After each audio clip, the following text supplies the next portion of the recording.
What if I told you this might be the last real big-bore motorcycle Honda will ever build? Not the fastest, not the lightest, but possibly the last one that still believes size matters.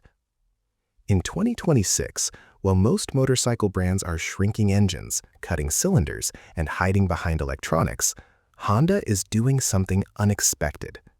They're keeping the CB1300 alive.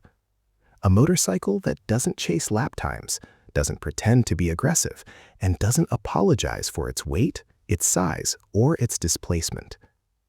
In an industry obsessed with efficiency, this bike exists for one reason only: to remind riders what a true big-bore motorcycle feels like.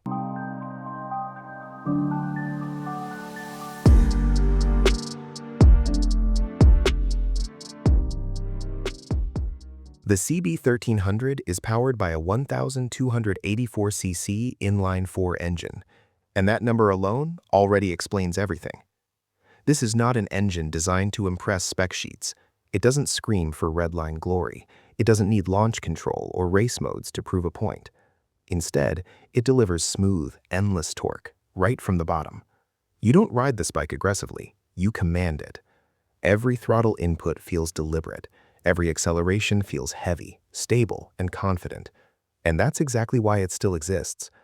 Honda never built the CB1300 to compete with modern naked bikes. They built it to serve a very specific rider, one the industry often ignores: experienced riders, collectors, purists, people who've owned fast bikes before, people who no longer care about being the quickest, people who value mechanical presence over performance numbers. In 2026, this kind of motorcycle shouldn't exist, but Honda keeps building it anyway, because they know something others don't.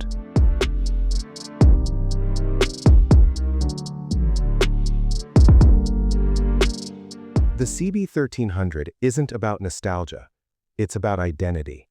For decades, Honda defined the big inline-four experience: smooth power delivery, unbreakable reliability, engines that felt alive without being dramatic. Killing the CB1300 wouldn't just end a model, it would end a philosophy. And Honda understands that once a brand abandons its big-bore machines, there is no going back. Smaller engines can always be built, but rebuilding trust with purists? That's almost impossible. So Honda keeps the CB1300 alive, not because it sells in massive numbers, but because it anchors the brand's heritage.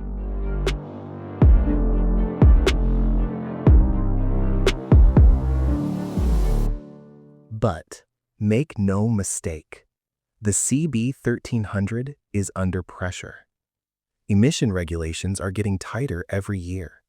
Weight is no longer fashionable, and modern naked bikes offer more power with less displacement and less mass.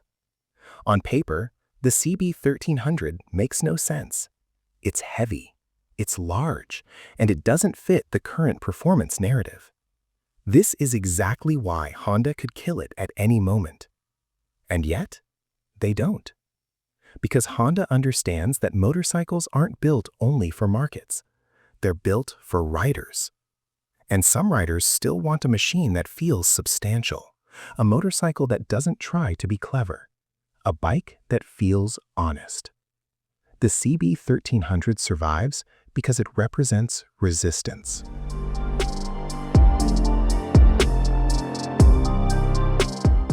So maybe the real question isn't whether the CB1300 will survive 2026. The real question is this: when it finally disappears, what replaces it? Because tomorrow, we're talking about its smaller brother, a motorcycle that refuses to disappear, even when the industry wants it gone.